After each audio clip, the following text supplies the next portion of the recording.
I was 12, something happened that I've never told anyone, not even my parents. At the time, they were always fighting. The house felt like a war zone. I used to sneak out just to get some quiet. One of the only places I felt calm was the Dollar Tree store a few blocks away. It sat right next to a dusty old gas station on Oak Ridge Road. I didn't go there for food or toys. I loved art. Drawing helped me escape from everything happening at home. I'd save up money from raking lawns or walking my neighbor's dog. And then I'd ride my bike to the Dollar Tree to buy cheap sketch pads, pencils, and paints. That store was like a little world of its own. Quiet, a little messy, and full of odd little treasures. It was a Thursday afternoon around 2:30 p.m. when it happened. I remember because school had just let out early and the streets were mostly empty. The air was thick and hot, the kind that makes your skin feel sticky under your clothes. I parked my bike next to the rusted chain-link fence by the store side lot and went inside. Only 2 or 3 customers were there, and the cashier looked like he was half asleep behind the counter. I wandered through the aisles like usual, heading toward the art supplies. They had a sale, colored charcoal pencils, and little watercolor kits for $1 each. I reached for one of the pencil packs when I heard someone hiccup behind me. Startled, I turned around and froze. A man was standing way too close to me. He wore a pirate hat, long fake braids, and a wrinkled red coat. His beard looked like it had been glued on. At first I thought maybe he was doing some kind of silly costume job, but then I smelled him. The sharp, sour smell of old alcohol made my nose curl. His eyes were glassy.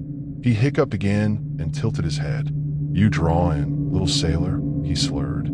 I nodded slowly, just getting some pencils. He pointed a wobbly finger at his chest. "I'm Captain Reggie, the real deal. Captain of the Hick, Black Mist." I didn't laugh, even though I kind of wanted to. His voice was greasy, like he was trying too hard to sound like someone from a movie. Okay, I said, trying to step around him. But he blocked me with his arm. "You didn't salute your captain," he said, now frowning. I blinked, unsure what to do. "I'm sorry. Say it," he whispered, leaning closer. "Say, I, Captain Reggie." The guy's breath hit my face like rotten fruit. My stomach flipped. I just wanted to leave. Instead, I looked him in the eyes and said, "You're not even a good pirate." His face went blank. Then he smiled in this slow, creepy way, like his skin was stretching wrong over his face. I pushed past him and hurried toward the front counter. I glanced over my shoulder.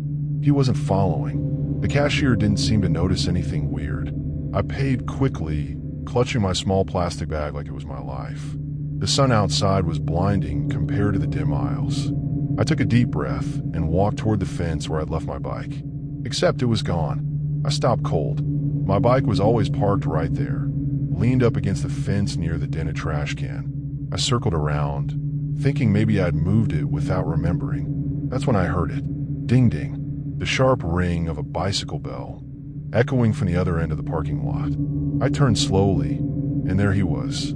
Captain Reggie. He was riding my bike in big, lazy circles, grinning from ear to ear. His coat flapped behind him like a dirty cape. He saw me watching and waved. "You forgot your ride, sailor." I didn't move. I couldn't. My knees felt like they were glued together. Then, without warning, he screamed, "Get ready for a chase," and started pedaling fast. I screamed and ran. I didn't even think about going back inside the store. I took off down the sidewalk toward the highway. My chest burned. I could hear the wheels turning and his wild laughter behind me. He was chasing me, laughing like it was the funniest game in the world. "You can't escape the captain," he howled. "I'll catch ya."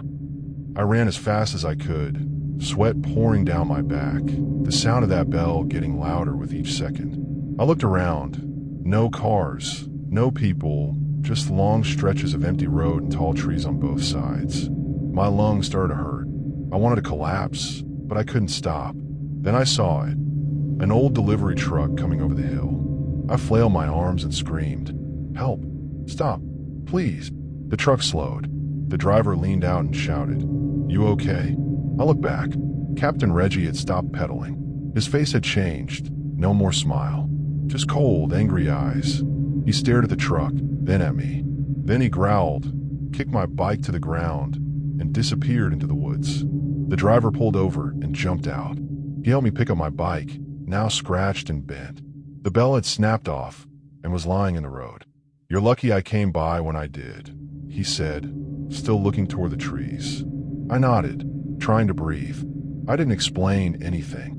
I just wanted to go home. He gave me a ride back to my neighborhood. I didn't say much, just stared out the window, holding the broken bell in my hand. When I got home, I went straight to my room. I didn't tell anyone what happened, and I never went back to that Dollar Tree again. For weeks after, I couldn't sleep. Every time I closed my eyes, I saw him riding my bike, chasing me, shouting pirate nonsense. Sometimes, even now, when I hear a bell ring or see someone in costume, I freeze, because I still don't know who that man really was, or what he would have done if he had caught me. But I do know this. If you ever hear a bicycle bell outside a Dollar Tree, and you see a man in a pirate hat riding toward you. My name is Derek, and this happened in 2011 when I was 19. Back then, I worked the graveyard shift at a discount store just off Highway 26 in a small town most people forget exists. We sold cheap soap, knockoff cereal, old candy, and expired DVDs nobody wanted. A Dollar Tree knockoff, basically, just with fewer customers and worse lighting. My shifts were boring. The place closed at midnight, but I stayed until 3 for cleanup and inventory. I was always alone. No cameras, no overnight manager. Just me, the flickering lights, and the soft hum of the freezer aisle. That night started off like any other. Rain was coming down hard outside, and I showed up just before 7 p.m., soaked from the bus stop. I clocked in, rolled up my sleeves, and prepared for the usual. Mopping floors, restocking shelves, and pretending I wasn't terrified of the dark corners in the back room. Around 9:30, this woman came in dragging her son behind her. She was drenched, wearing a poncho made from a trash bag, and the boy clung to her like his life depended on it. I greeted them, but they barely nodded. She rushed to grab canned soup and crackers while the boy kept staring at the ceiling like he expected it to fall on him. He gave me a weird feeling. His eyes followed something I couldn't see. They left after 10 minutes. That's when things started to feel off. The store closed at midnight. I locked the doors, flipped the sign, and turned off the main lights. After that, I usually mopped the aisles in peace. But around 12:40, just as I was dragging the mop bucket past the freezer section, I heard it, knocking, not from the front door. This came from the back storage room. 3 soft knocks. I froze. The motion sensor light in the storage hallway hadn't triggered. If someone was back there, the sensor should have picked it up. "Hello," I called out. No answer. I grabbed the store keys and carefully unlocked the back door. Rain had soaked the loading dock outside, and the floodlight above barely lit anything. Puddles shimmered on the concrete, but there was no one there. Just wind, cold and wet. I stepped outside briefly, checked around the dumpster and the delivery ramp. Nothing. No cars. No footprints but mine. As I closed the door and locked it, I noticed something odd. Tracks.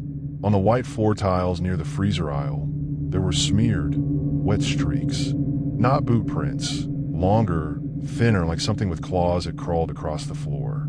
They went from the back hallway toward the frozen food section. I stared at them for a long time. Then the sound started. A low scratching, like fingernails dragging along plastic. It was coming from the freezers. The noise grew louder, more deliberate.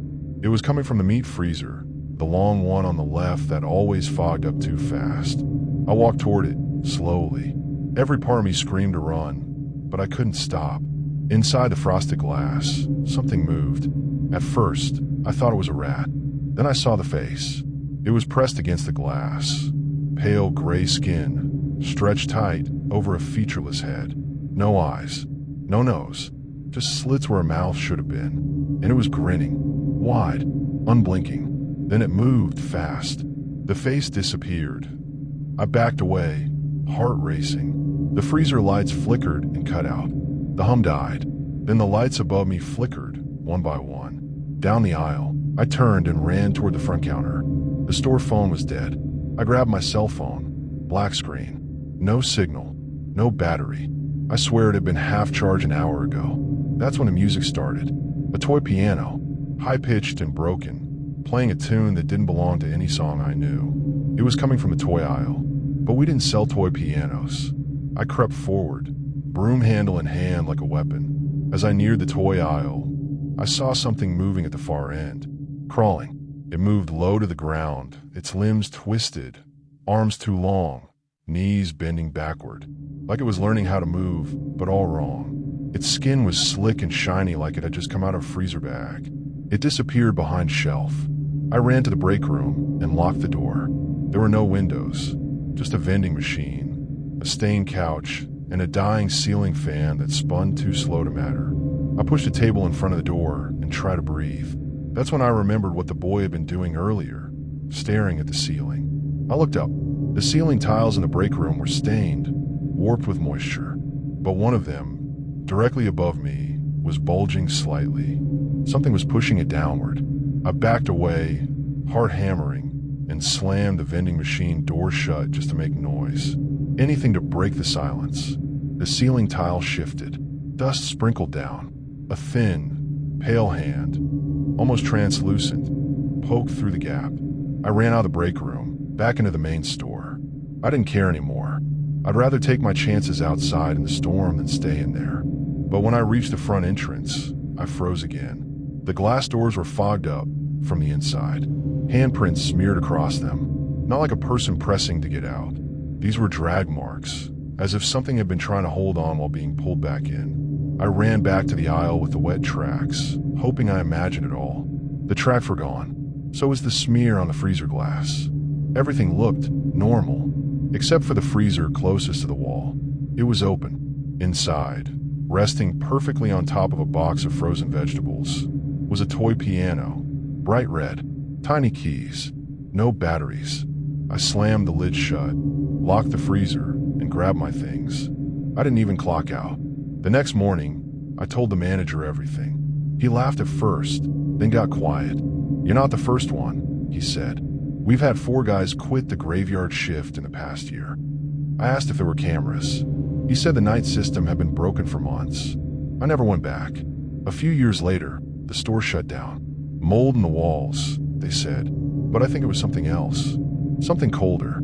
Now I live 2 towns over. I work at a construction site. Life's better. But sometimes, when I'm home alone and the fridge hums a certain way, I hear it again. Tap, tap, asterisk, asterisk, like it's still there, waiting. I never thought a short walk to Dollar Tree would turn into the most terrifying moment of my life. It was the summer of 2017, and I was 8 months pregnant with my son. My name is Lila. Back then, I had no one except my cousin Jamie. She was the only family member who didn't judge me after I got pregnant. She took me into her small apartment on Cedar Lane and did everything she could to make me feel safe and cared for.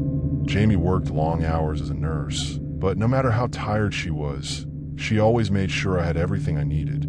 I was lucky to have her. One Saturday morning, Jamie woke up with a really bad fever. Her face was pale, her voice weak, and she couldn't even keep water down. I offered to go grab her some medicine and maybe something light to eat. "You sure you're okay walking there?" she asked from the couch. "It's just a few blocks." "I'll be fine," I said, slipping my shoes on. I didn't want to seem helpless. I was already feeling emotional from a pregnancy, and doing little things on my own helped me feel normal. I gave her a quick smile, grabbed some cash, and stepped out into the bright sun. The Dollar Tree down the street was quiet as always. A couple of cars in the lot. No kids running around. It was still early, around 10 a.m., so the store had just opened. I pulled a cart from the front and headed down the first aisle. My plan was simple: grab medicine, maybe a snack or two, and get home before Jamie noticed I was gone too long. But cravings are powerful when you're pregnant. I took a detour to the snack section, looking for sour gummies and apple juice. I spotted my favorite candy on the top shelf, but couldn't reach it. My belly was too big, and I didn't want to climb or stretch too much. That's when I heard a soft voice behind me. "Need help, sweetheart." I turned and saw a woman standing there, maybe in her 60s. She had silvery gray hair pulled into a neat bun and wore a long green cardigan over a dress that looked a little too warm for summer. Her face was wrinkled but kind, with a soft smile. She looked like someone's sweet grandma. "Oh, thank you," I said, stepping aside. She reached up, grabbed the candy, and placed it in my cart. "Almost due?" she asked. I nodded. "For weeks left." She leaned in slightly. "Where's your husband? Shouldn't he be shopping with you?" I gave a small laugh. "No husband. It's just me and my cousin right now." Her smile faded for a moment, and I noticed her eyes flicker around the aisle. "You shouldn't be alone in your condition.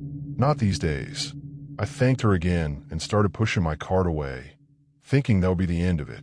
But it wasn't. She began walking beside me. "Do you live nearby?" she asked. I hesitated. "Not far." "Your cousin, is she older?" "Yeah, she's kind of like my big sister." "Where are your parents?" she asked next, not missing a beat. That question made me pause. Something about the way she said it felt too personal. I shrugged. "They're not around." She nodded like she already knew. "That's sad, dear. It's no good being alone." I tried to move on, but she followed. Every aisle I turned into, she turned with me, asking question after question. "Have you picked a name? Do you know if it's a boy or a girl? Are you eating enough iron?" At first, I thought she was just being friendly, but the more we walked, the more uncomfortable I felt. She never blinked much. Her eyes were always moving, left, right, toward the back of the store, scanning, and she wouldn't stop talking. "If you were my granddaughter, I'd make sure you never had to walk alone. I have a lovely home out in Pine Hills. You'd love it there. I raised 3 kids of my own, and I miss the sound of babies in the house." I gave a polite nod and turned down the frozen section. I hoped she'd take the hint and leave me alone, but she didn't. She leaned in close and whispered, "You know, I take good care of you and your baby. If I were your guardian, you'd never have to lift a finger." That made me stop. Her voice was sweet, but something about her words sent a chill down my back. I took a step away. "I should get going. My cousin's sick. I can drive you," she said, a little too quickly. "No, I'm fine. Thank you," I replied, keeping my eyes ahead. Suddenly, she reached for my cart and held it. "Let's just swing by your place real quick. You can grab your things. You don't need to stay with your cousin." I froze. "Excuse me?" She grinned wide. "You'd love my house. I have a nursery already. Everything you'd ever need." I yanked my cart from her grip. "I'm not going anywhere with you." Her smile vanished, and for the first time, her face went blank. Her eyes met mine, cold and empty. "But what if something happens to you?" she said slowly. "Your cousin isn't with you. Anything could happen. Stay away from me, or I'll call the cops." I snapped. I didn't wait for her to reply. I hurried to the front, paid for the few items I had, and left. A kind cashier helped carry my things out to the sidewalk. I looked over my shoulder, but the woman was gone.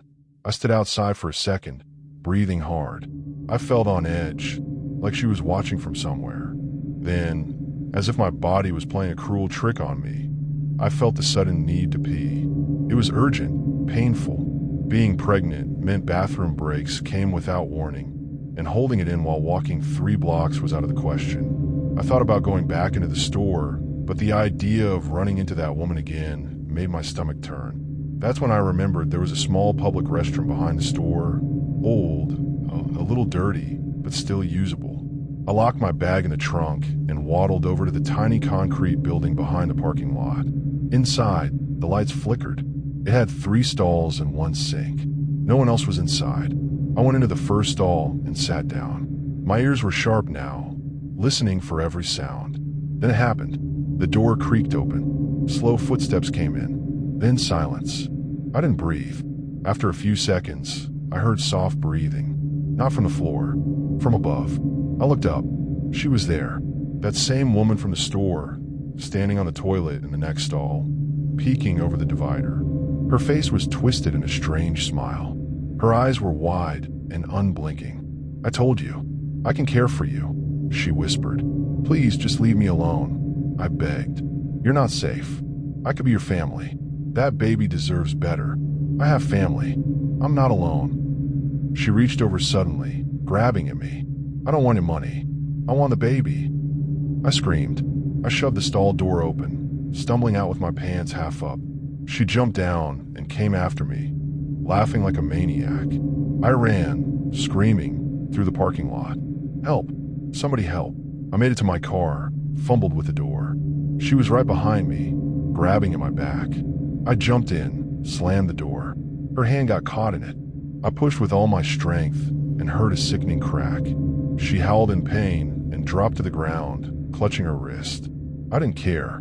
I started the car and drove like mad, crying the entire way. When I got home, Jamie was up and panicking. She called the cops while I told her everything, shaking and sobbing. The police checked the Dollar Tree and the restroom, but she was gone.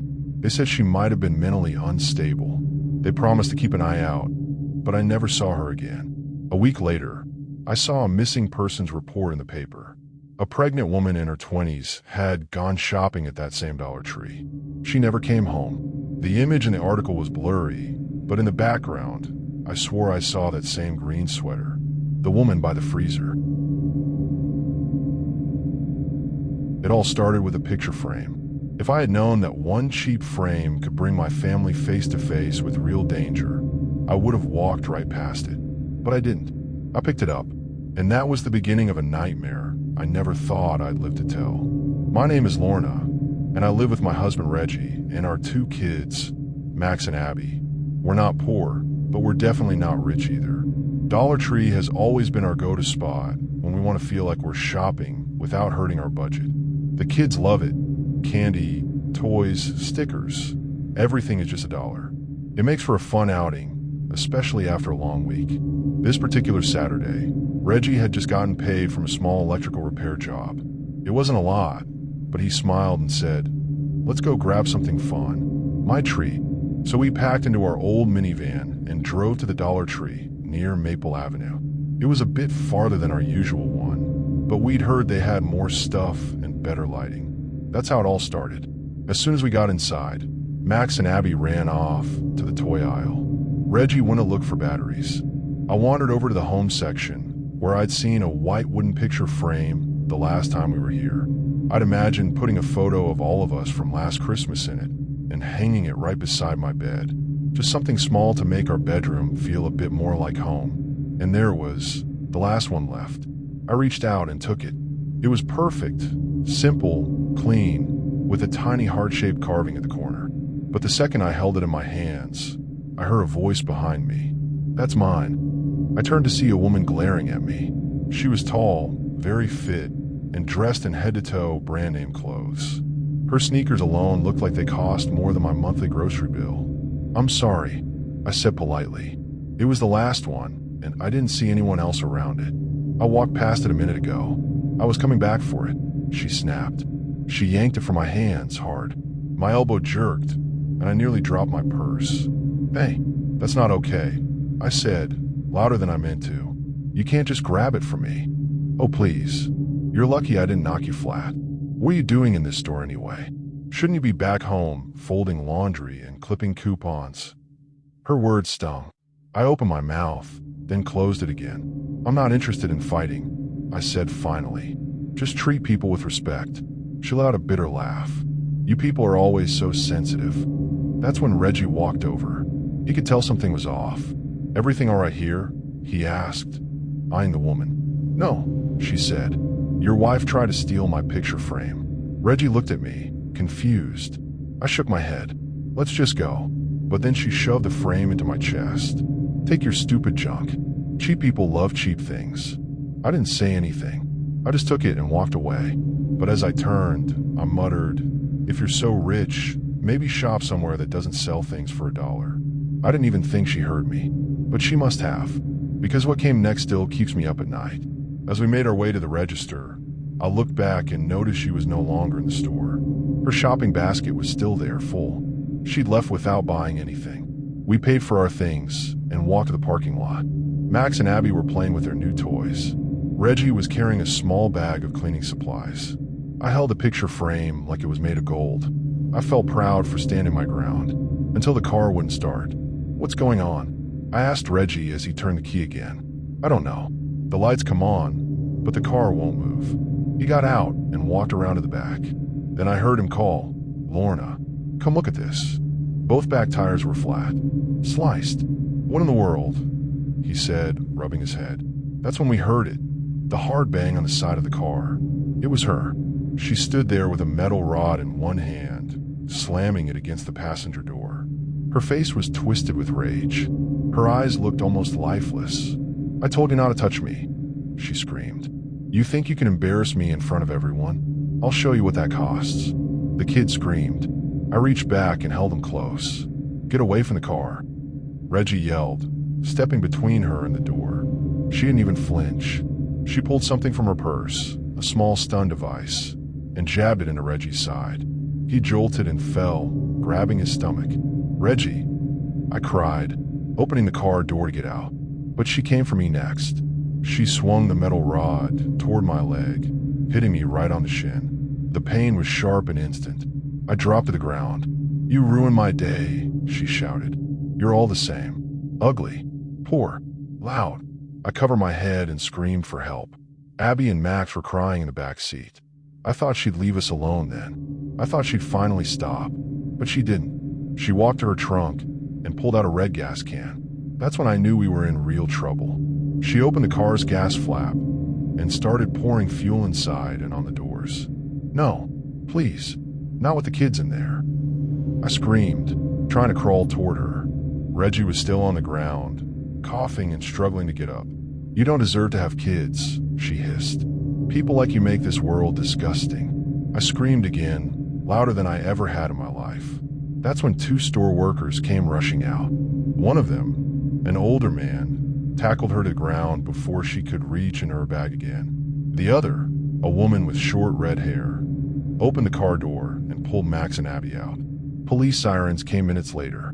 They arrested her right there on the pavement, still kicking and screaming like a wild animal. She tried blaming us, saying we started everything. But people had seen it all. Security cameras had caught every second. The police asked us 1,000 questions. They even had to take Reggie to the hospital for a mild shock and bruised ribs. My leg was sprained, but luckily not broken. The woman turned out to be someone's daughter from a wealthy neighborhood nearby. Her family tried to pay us off to stay quiet. We refused. We'd almost lost our kids. The story spread quickly. Local news picked it up. People started a fundraiser for our family when they learned we had no car anymore and couldn't work for a few weeks.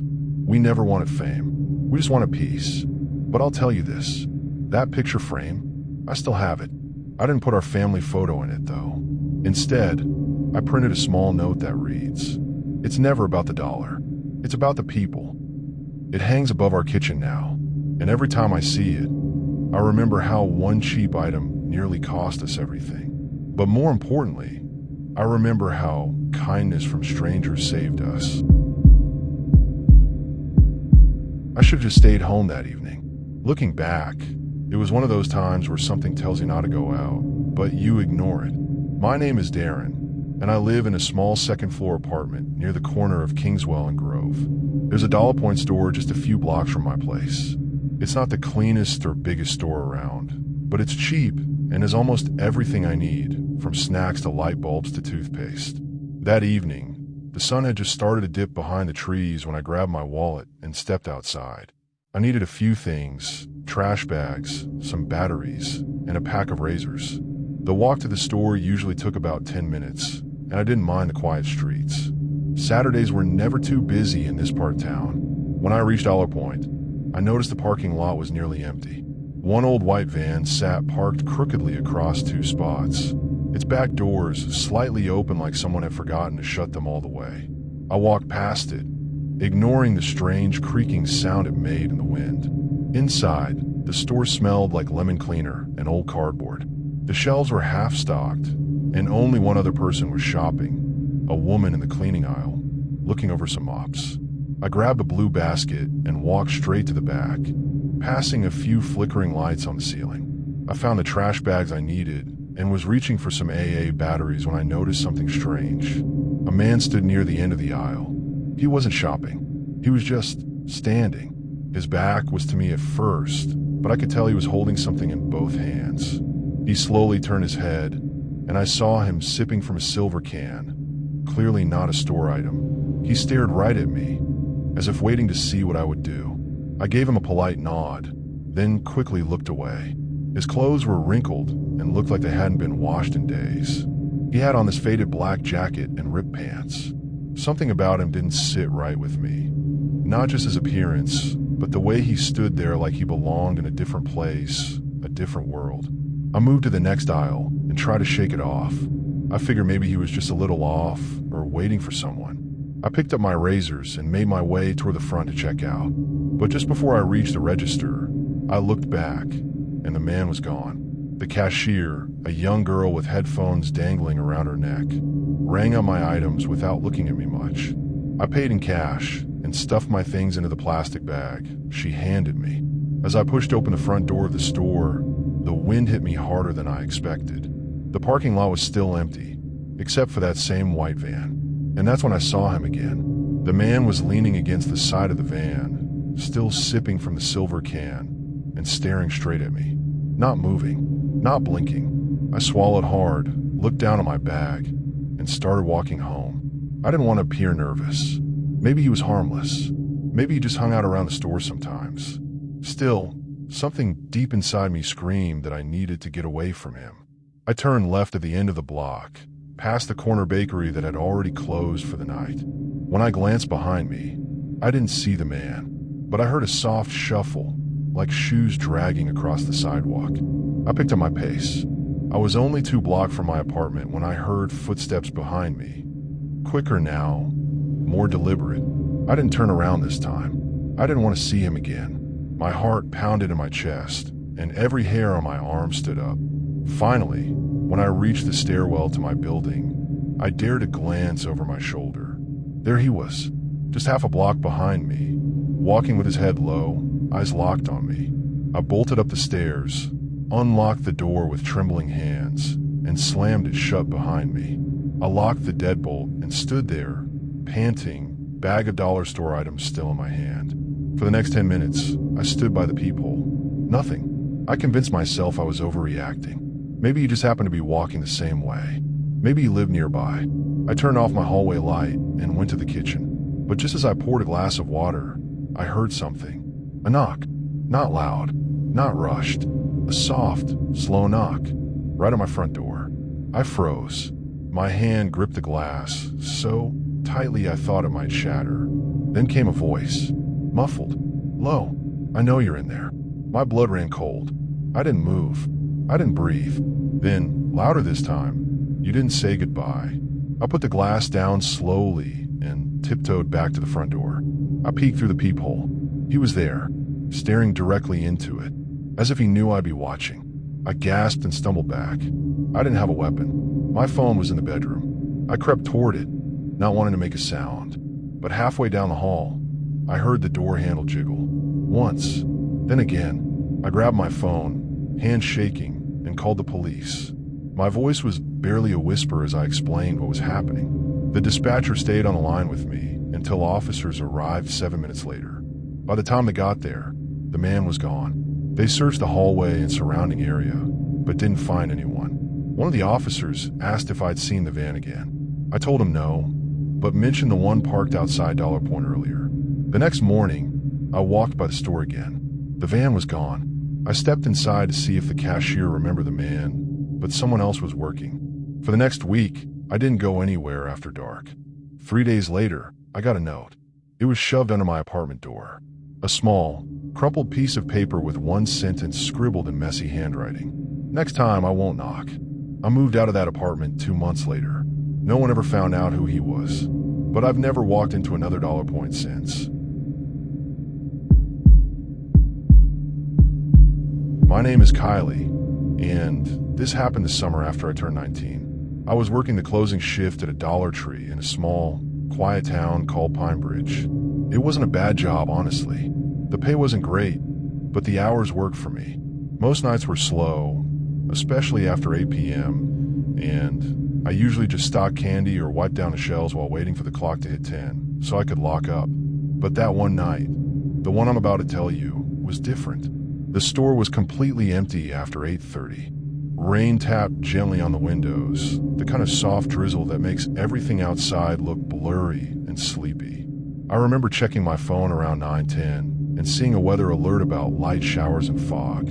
As I stood behind the register organizing receipts, I heard the automatic doors slide open. I looked up. A man had just walked in. He was tall and broad, wearing a light green windbreaker with the hood down and a pair of dark jeans. What caught my eye most was his face. It looked blank, like someone who had been sleepwalking. He didn't say a word, just gave me a half glance and walked straight to aisle 3. I didn't think much of it first. Sometimes people come in late to grab something quick, toilet paper, batteries, or soda. But as I watched him through the mirror behind the register, I realized something odd. He wasn't picking anything up. He wasn't even looking at the shelves. He was just walking slowly, pausing every few feet, then turning his head like he was listening for something. I remember suddenly feeling cold, even though the AC wasn't on full blast. I told myself I was being dramatic. Maybe he was just tired, or weird. Either way, I stayed at the front and didn't bother him. Eventually, he walked past the card section, glanced at me again, this time for a second too long, and left the store. No words, no purchases, just in and out. I locked eyes with his reflection as he pushed the door open. He stepped back into the misty rain, walked to a faded gray car I hadn't noticed before, and drove off. My shoulders relaxed. That should have been the end of it. By 9:30, I had swept most of the store. I even took out the trash early, just to pass the time. As 10 p.m. approached, I went to the front doors and locked them, just like always. I clocked out, grabbed my hoodie, and was about to head outside when I froze. The gray car was back.